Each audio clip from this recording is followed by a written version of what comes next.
Explorers or boys messing about. Either way, taxpayer gets rescue bill.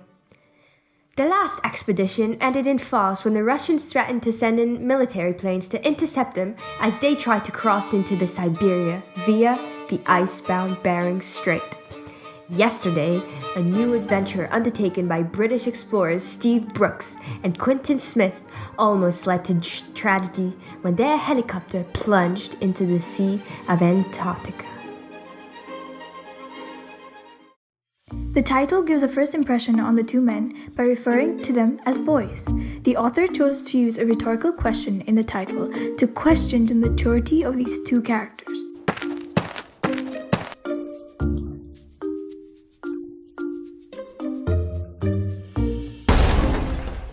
Boys gives connotations of childlike behavior and lack of responsibility. This is further supported by the writer's use of farce, which gives a comedic attitude to the text.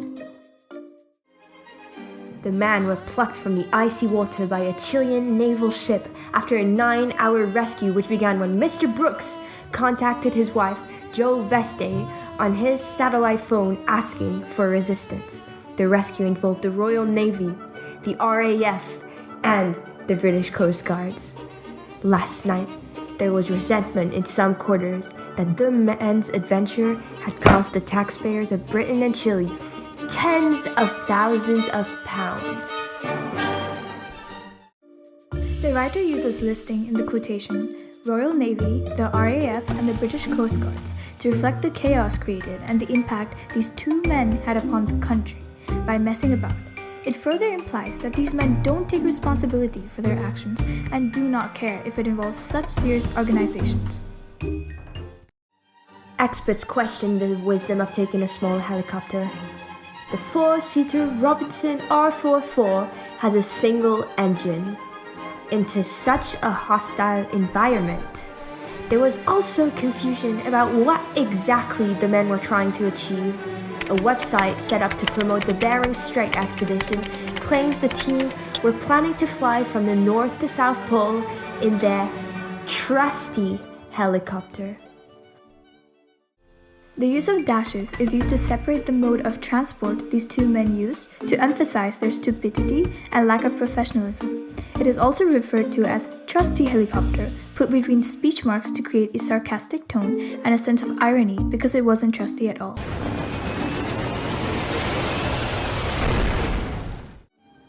But Miss Veste claimed she did not know what the pair were up to, describing them as boys messing about with a helicopter. The drama began at around 1 a.m. British time when Mr. Brooks, 42, and 40 years old, Mr. Smith, also known as Q, ditched into the sea 100 miles off Antarctica, about 36 miles north of Smith Island, and scrambled into their life raft. Mr. Brooks called his wife in London on the satellite phone. He said they were both in the life raft but we're okay, and can I call the emergency people? The wife herself in the text supports the argument that these men lack maturity as she describes them as boys messing about.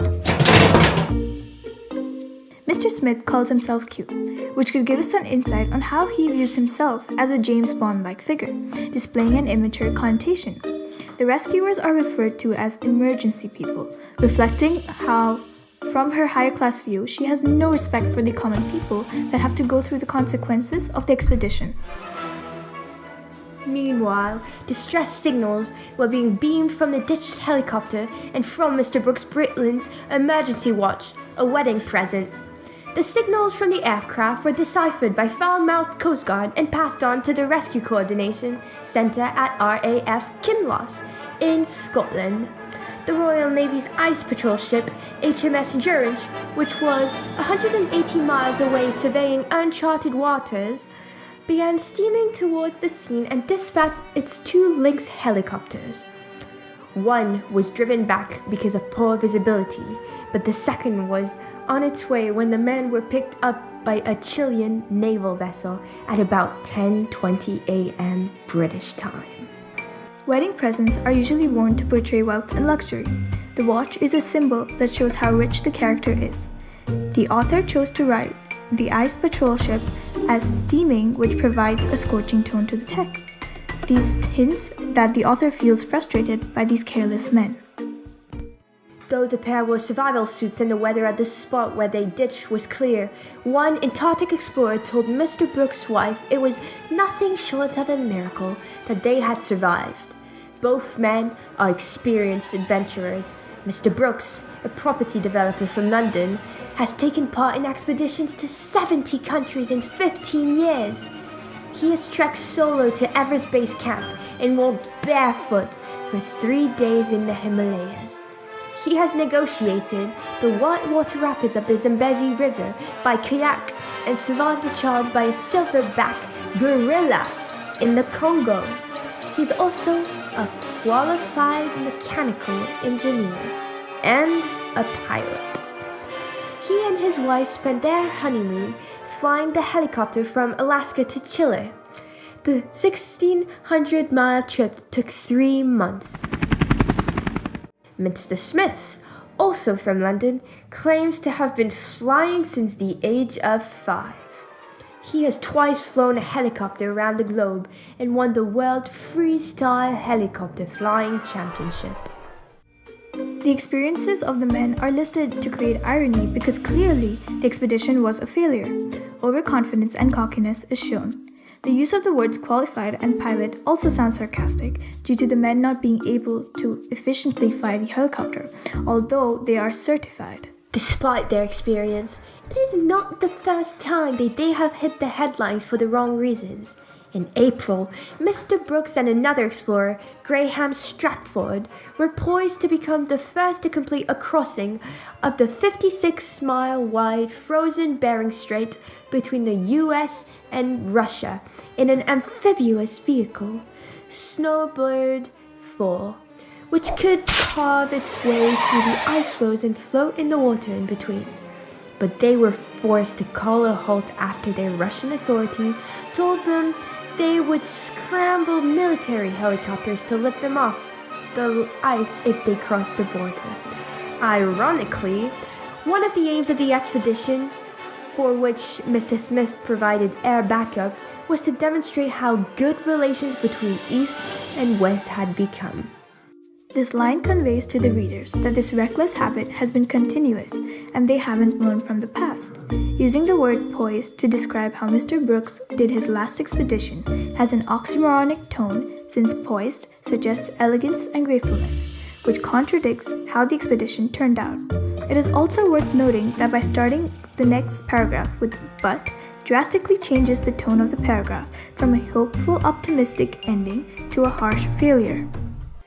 The wisdom of the team's latest adventure was questioned by, among others, Gunter Andrews, editor of James Helicopter Markets and Systems, said, "I'm surprised they used the R44. I wouldn't use a helicopter like that to go so far over the sea. It sounds as if they were pushing it to the maximum." A spokesman for the pair said it was not known what had gone wrong. The flying conditions had been excellent.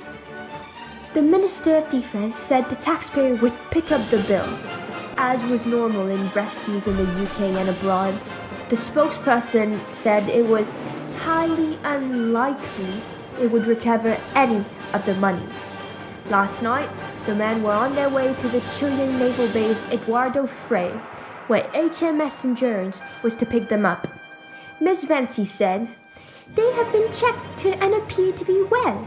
I don't know what will happen to them once they have been picked up by HMS Endurance. They'll probably have their buttons kicked and be sent home the long way."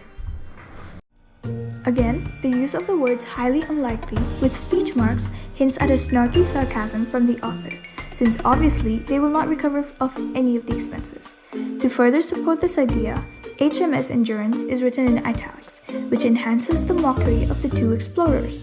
Finally, by having their bottoms kicked, links back to childish behavior and immature attitude that the men are associated with.